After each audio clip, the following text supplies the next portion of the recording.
The day started out with some sunshine, but in the last 2 hours, those storm clouds have really once again rolled in for the evening. The rain really started falling near the Morrison area in the last hour or so. Our photojournalist Brian Wenland shared this video showing that heavy rainfall as cars make their way home the evening commute. Thanks for joining us. I'm Kim Christensen. And I'm Sam Shocker. This rainfall is the latest in a string of rainy days here in the metro. Chief Weather Impact Meteorologist Kathy Sabin tracking today's storm. How long is this going to be sticking around? We thought here in the studio, right, Kathy, that we could smell the rain. Yeah.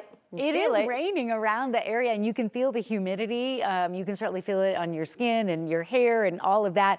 There is a lot of water in the atmosphere, and we're tracking an outflow boundary, which is setting off a couple of severe thunderstorms. So along with the beneficial rain and cool weather trend, also comes the threat of hail for some areas. Last hour, we had a severe thunderstorm warning in Adams County and Weld County for a storm tracking southeast that had the potential to drop some hail. And now we're seeing some new developments south of Brighton in Commerce City and Broomfield with a line of heavy showers east of Keensburg and Wiggins. A prime concern is the Alexander Mountain burn scar with a flash flood warning out for another 45 minutes. Heavy rain has fallen in that burn scar region in and around Loveland up to Estes Park and Campion, and we're seeing the potential for mudslides and flooding there. We're also seeing that outflow boundary touch off some storms that have once again created issues out at DIA today. Right now, so far it's dry in Denver, but those of you in Castle Pines North, Roxborough, the Pinery, Parker, we just showed you Morrison, some heavy showers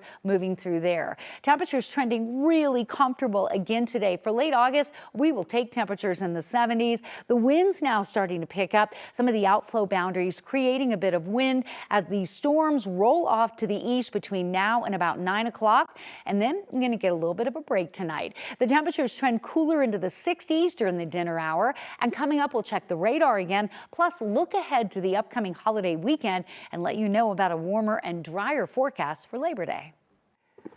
Right now at 4 o'clock, I-70 is back open on the west side of town after being closed for most of the day. A semi spilled hydrochloric acid causing a hazmat response. That closure caused major disruptions for drivers just trying to start their day and then all day. I know, all the chaos. It started right as the morning drive was going strong just before 8 o'clock. Colorado State Patrol says there wasn't a crash or anyone hurt, thankfully. The semi was leaking hydrochloric acid, which is a very dangerous chemical.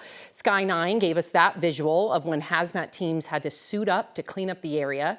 I-70 closed, causing a lot of backup for people heading to and from the mountains.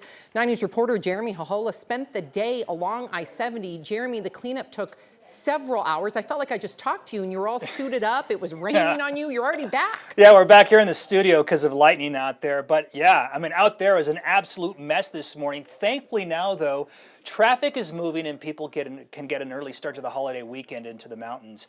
So let's take a look at what happened this morning from Sky 9. This semi-truck driver here with a tank was the first problem. A deputy noticed a seal on that tank was actually broken and that hydrochloric acid was just seeping everywhere. That prompted the shutdown of I-70 and Highway 40, along with Bear Creek Lake State Park.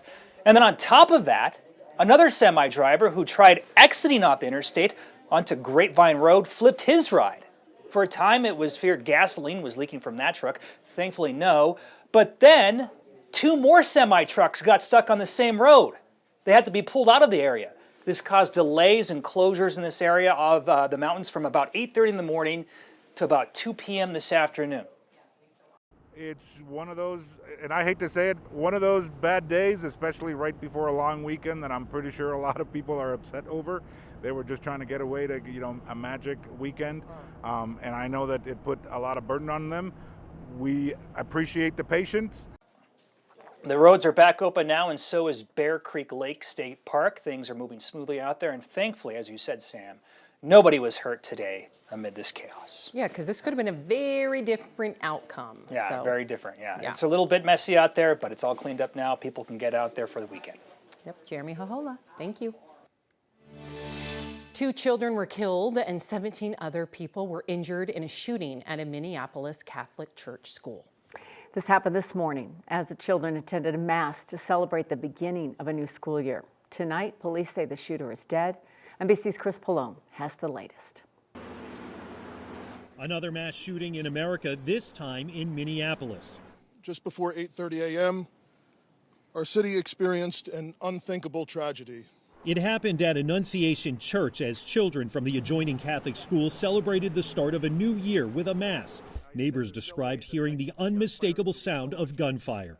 It was sporadic, it was a semi-automatic. It seemed like a rifle. It certainly didn't sound like a handgun. Police say a gunman, early 20s, dressed in black, barricaded the church doors and opened fire. Shooting through the windows, he struck children and worshipers that were inside the building. It was really scary. 10-year-old Weston Halsney says shots came through the window next to him. I just ran under the pew, and then I covered my head. My friend saved me though, because he laid on top of me, but he got hit. Several law enforcement sources have identified the shooter to NBC News as Robin Westman. Police say Westman was armed with a rifle, shotgun, and pistol. They say the suspect died by suicide at the scene. Sources say Westman had posted videos online that referenced suicide, extremely violent thoughts, an apology to their family, and contained a sketch of a church interior. The sheer cruelty and cowardice of firing into a church full of children is absolutely incomprehensible. And don't just say this is about thoughts and prayers right now. These kids were literally praying. It was the first week of school. They were in a church. Investigators say the motive for the attack is still unclear. Chris Pallone, NBC News. Normally, bomb squads use designated areas far away from a neighborhood to detonate any explosives they find. Today, though, Grand Junction police detonated dynamite near a home where it was found. A family found a large amount of dynamite along with blasting caps while clearing out their property yesterday. Sheriff's deputies say the dynamite was so unstable that it just couldn't be moved. So the bomb squad decided to detonate it there today. They told the neighbors there's going to be a loud noise and they should not call 911. No one was hurt. Police were able to take the blasting caps for disposal later. They estimate the explosives were more than 50 years old.